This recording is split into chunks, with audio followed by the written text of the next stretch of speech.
iPhone 15 Pro Max camera issue ಇದೆ ಅಂತ customer ತೊಗೊಂಡಿದ್ರು. But ಇದು ಹಿಂದೆ ಲೆನ್ಸ್ ಎಲ್ಲ ನೋಡಿದ್ರೆ ನನಗೆ ಡೌಟ್ ಆಯಿತು, ಇದು ಒರಿಜಿನಲ್ ಡಿವೈಸು ಏನು ಅಂತ. ಆ್ಯಕ್ಚುಲಿ ಇದು ಒರಿಜಿನಲ್ ಡಿವೈಸ್ ಅಲ್ಲ, ಮೇಕ್ ಇದು. ನಿಮಗೆ ನೋಡಿ ಇದನ್ನು ತೋರಿಸಿ, ಸ್ಟಾರ್ #06 ಗೊತ್ತಿದೆ. ಡಿವೈಸ್ ಇನ್ಫಾರ್ಮೇಷನ್ ಬರ್ತಾಯಿದೆ. ಇದರಲ್ಲಿ ಸಿಮ್ ಆಪ್ಷನ್ದು ಬರುತ್ತೆ, EDI ಅಂತ, ಅದು ತೋರಿಸ್ತಾ ಇಲ್ಲ. ಅದಾದಮೇಲೆ ನೋಡಿ ನಿಮಗೆ ಇಲ್ಲಿ ಚೈನೀಸ್ ಲ್ಯಾಂಗ್ವೇಜಲ್ಲಿ ಬರ್ತಿದೆ. ಅದಾದಮೇಲೆ ಇಲ್ಲಿ ನಾನು ಟ್ರೂ ಟೋನ್ ಫಸ್ಟ್ ಚೆಕ್ ಮಾಡಿದ್ದು. ಟ್ರೂ ಟೋನ್ ಚೆಕ್ ಮಾಡೋಕ್ಕೆ ಹೋದೆ, ಟ್ರೂ ಟೋನ್ ಇಲ್ಲ, ಬರೀ ನೈಟ್ ಶಿಫ್ಟ್ ಅಂತ ಏನೋ ಇದೆ. ಆಮೇಲೆ ನಿಮಗೆ ಇಲ್ಲಿ ಬೇರೆದೆಲ್ಲ ಅದೇ ಥರ ಕಾಣುತ್ತೆ, ಇಂಟರ್ಫಿಯರೆನ್ಸ್ ಎಲ್ಲ. ಬಟ್ ಇದು ಆ್ಯಂಡ್ರಾಯ್ಡ್ OS ಮೇಲೆ ರನ್ ಆಗ್ತಿರುತ್ತೆ, ಆ್ಯಪಲಲ್ಲ. ನಿಮ್ಗೆ ನೋಡೋದಕ್ಕೆಲ್ಲ ಸೇಮ್ ಅದೇ ಥರ ಕಾಣುತ್ತೆ, ವೆಯ್ಟ್ ಎಲ್ಲ. ಬಟ್ ಇದು ನಿಮಗೆ ಒರಿಜಿನಲ್ ಅಲ್ಲ. ನಿಮಗೆ ಬಾಕ್ಸಲ್ಲೂ ಕೂಡ Type-C ಕೇಬಲ್ ಕೊಟ್ಟಿದ್ದಾರೆ. ಅದಾದಮೇಲೆ ಬಾಕ್ಸಲ್ಲಿ ನಿಮಗೆ ಈ ಥರ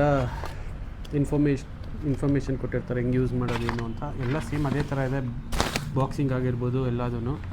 ಬಟ್ ಇದು ಒರಿಜಿನಲ್ದಲ್ಲ. ನಿಮಗೆ ಟಚ್ ಇಂಟರ್ಫಿಯರೆನ್ಸ್ ಆಗಿರ್ಬೋದು ಎಲ್ಲ ಒಂದು ಸ್ವಲ್ಪ ವಿಯರ್ಡಾಗಿ ಅನಿಸುತ್ತೆ.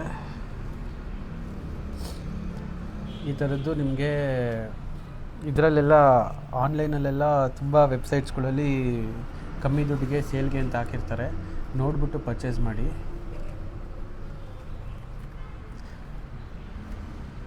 ಈ ಥರ ಮೇಕೆಲ್ಲ ತೊಗೊಂಡು ಸುಮ್ಮನೆ ದುಡ್ಡು ವೇಸ್ಟ್ ಮಾಡ್ಕೊಂಡು